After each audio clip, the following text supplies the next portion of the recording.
আসসালামু আলাইকুম। Welcome back Nilaj kitchen studio. কেমন আছেন? আশা করছি আল্লাহর অশেষ রহমতে সবাই ভালো আছেন। আমি নীলা আজকে আপনাদের জন্য নতুন আরেকটি রেসিপি নিয়ে এসেছি। আজকে আমি রান্না করব মসুর ডাল দিয়ে পুঁই শাক। অনেকেই হয়তো এটা করেছেন, তবে আজকে আমি খুবই অল্প কয়েকটা উপকরণ এবং অল্প সময়ের মধ্যে ঝটপট কিভাবে রান্না করা যায় মসুর ডাল দিয়ে পুঁই শাক, সেই রেসিপিটি আপনাদের সাথে শেয়ার করব। যারা কর্মজীবী আছেন তাদের জন্য আমি মনে করি এই রেসিপিটি অনেক হেল্পফুল হবে। তো আমি এখানে নিয়েছি 1 কাপ পরিমাণের মসুরির ডাল, নিয়েছি 7-8টা কাঁচামরিচ, নিয়েছি রসুন কুচি, আমি নিয়েছি পেঁয়াজ কুচি এবং শুকনা মরিচ। আমি এখানে ডালটাকে খুব ভালো করে ধুয়ে তারপরে নিয়েছি।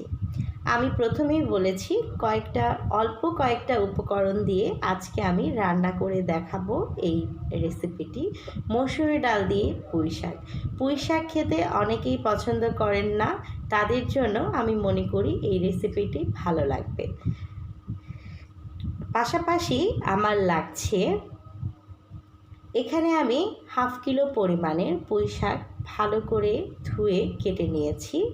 আমি পুঁই শাকগুলোকে খুব বেশি ছোট করিনি, মোটামুটি একটা শাককে 2 টুকরো করা যায় এরকম একটা সাইজ আমি করে নিয়েছি। পুঁই শাক কিন্তু খাওয়া খুবই উপকারী, তো এর জন্যই আমি আজকে ডাল দিয়ে এই পুঁই শাকটি রান্না করার রেসিপিটি আপনাদের সাথে শেয়ার করছি। আজকে আমি রান্নাটি যেহেতু প্রথমেই বলেছি শর্টকাটে করব, তাই আমি প্রেসার কুকারে ডালটা সেদ্ধ করতে দিব। তো আমি আমার ধুয়ে নেওয়া ডালটাকে এ পর্যায়ে প্রেসার কুকারে দিয়ে দিচ্ছি। এটাকে আমি সব কিছু দিয়ে মোটামুটি 3টা শীষ দিয়ে নিব, ব্যাস সেদ্ধ হয়ে যাবে। আমি দিয়ে দিলাম 4টা কাঁচামরিচ, দিয়ে দিচ্ছি স্বাদ মতন লবণ এবং সামান্য পরিমাণের হলুদ গুঁড়া। আপনারা এখানে চাইলে পেঁয়াজ রসুন দুইটাই দিতে পারেন, তবে আমি একেবারে পরে দিব, যার কারণে আমি এখন দিচ্ছি না।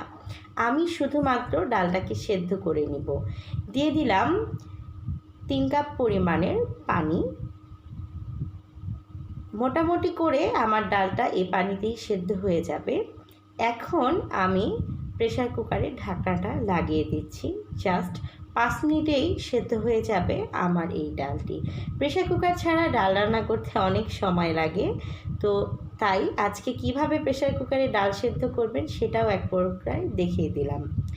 আমার 3টা শীষ দিয়ে দিয়েছে। এখন আমি প্রেসার কুকারটাকে ঠান্ডা করে নিয়েছি এবং ঢাকনাটাকে খুলে দিচ্ছি।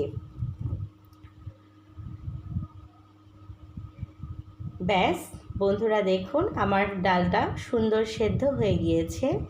এখন একটা ডাল ঘুটনির সাহায্যে আমি ডালটাকে হালকা করে ব্লেন্ড করে নিব, যাতে ডালটা কোনো প্রকার আস্ত না থাকে। হালকা করে আমি এটাকে ব্লেন্ড করে দিচ্ছি।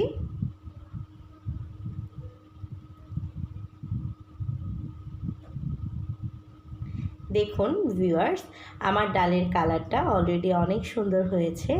এ পর্যায়ে আমি দিয়ে দিচ্ছি পুঁই শাক।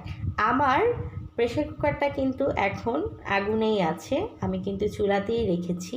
তবে যখন আমার প্রেসার কুকারের প্রথম পর্যায়ে ডালটা সেদ্ধ হয়েছে, তখন কিন্তু আমি প্রেসার কুকারটা নামিয়ে ফেলেছিলাম এবং 5 মিনিট রেখে শীষ বের করে তারপরে আমি আবারও চুলায় দিয়েছি। তো সবগুলো শাক আমি এভাবেই দিয়ে দিলাম। এখন আলতো হাতে শাকটাকে আমি ডালের মধ্যে ভালো করে নেড়ে চেড়ে দিচ্ছি। পুঁই শাক রান্না করতে খুব অল্প সময় লাগে। আমি 2 থেকে 3 মিনিটের মতন এখন এটাকে রান্না করব। তবে ওভারকুক হয়ে গেলে কালারটা কিন্তু নষ্ট হয়ে যায় এবং খেতেও ভালো লাগে না। দিয়ে দিলাম আমি 4-5টা কাঁচামরিচ। এখন আমি কাঁচামরিচের মুখটাকে হালকা করে কেটে দিয়েছি। আমি এখন এটাকে 2-3 মিনিট রান্না করে নেব। তো দেখুন আমি 2-3 মিনিট পরে আমার শাকটা মোটামুটি সিদ্ধ হয়ে এসেছে এবং এরকম একটি কালারে চলে এসেছে। এখন এটাকে আমি নামিয়ে ফেলব। অন্যদিকে আমি একটা কড়াই চুলায় বসিয়ে দিয়েছিলাম। পরিমাণ মতন তেল দিয়ে আমি দিয়ে দিলাম পেঁয়াজ কুচি, দিয়ে দিচ্ছি রসুন কুচি এবং আমার শুকনো মরিচগুলোকে আমি দুখণ্ড করে দিয়ে দিচ্ছি। এখন এটাকে ব্রাউন কালার হয়ে যাওয়া পর্যন্ত আমি ভেজে নেব।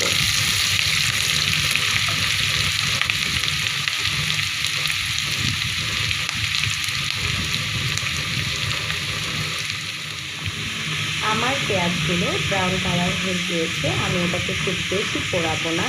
ঠিক এই পর্যায়ে আমি এটা শাকে দিয়ে দিব। আমি প্রেসার কুকারটা আবারও চুলায় দিয়ে দিলাম এবং আমার তেলে নেওয়া পেঁয়াজ রসুনগুলো ধরে দিচ্ছি প্রেসার কুকারে। আপনারা চাইলে অন্য একটা পাত্রেও নিতে পারেন, তবে আমি প্রেসার কুকারে দিয়ে দিলাম। এটা আমার কাছে সহজ মনে হয়, ঝামেলা ছাড়া। তো এখন এটাকে আমি ভালো করে তেলটাকে যেন শাকের মধ্যে ভালো করে মিলে যায়, এভাবে আমি হালকা করে নাড়াচাড়া দিয়ে জাস্ট 1 মিনিটের মতন রান্না করে নেব। ব্যাস 1 মিনিট পরে এখন আমি পরিবেশন করে নিচ্ছি। যারা পুঁইশাক খেতে পছন্দ করেন না, আমার কাছে মনে হয় এভাবে রান্না করে খেলে তাদের কাছেও অনেক ভালো লাগবে। তো ভিউয়ার্স, আমার রেসিপিটি যদি আপনাদের ভালো লেগে থাকে অবশ্যই বাসায় ট্রাই করবেন। আমার চ্যানেলটিকে অবশ্যই সাবস্ক্রাইব করবেন, পাশে থাকা বেল আইকনটি অবশ্যই ক্লিক করবেন, লাইক কমেন্ট দিয়ে আমার সাথে থাকবেন। তো তৈরি হয়ে গেল আমার ঝটপট রেসিপি মসুরির ডাল দিয়ে পুঁইশাক রান্না। আমার কাছে অনেক ভালো লেগেছে, আপনাদের কাছেও আশা করছি ভালো লাগবে। বাসায় অবশ্যই ট্রাই করবেন। বাচ্চাদেরকে শাক এবং ডাল দুইটিই খাওয়ানো উচিত, ওদেরও অবশ্যই ভালো লাগবে খেতে। তো সবাই ভালো থাকবেন, আমার জন্য দোয়া করবেন, সুস্থ থাকবেন। আল্লাহ হাফেজ।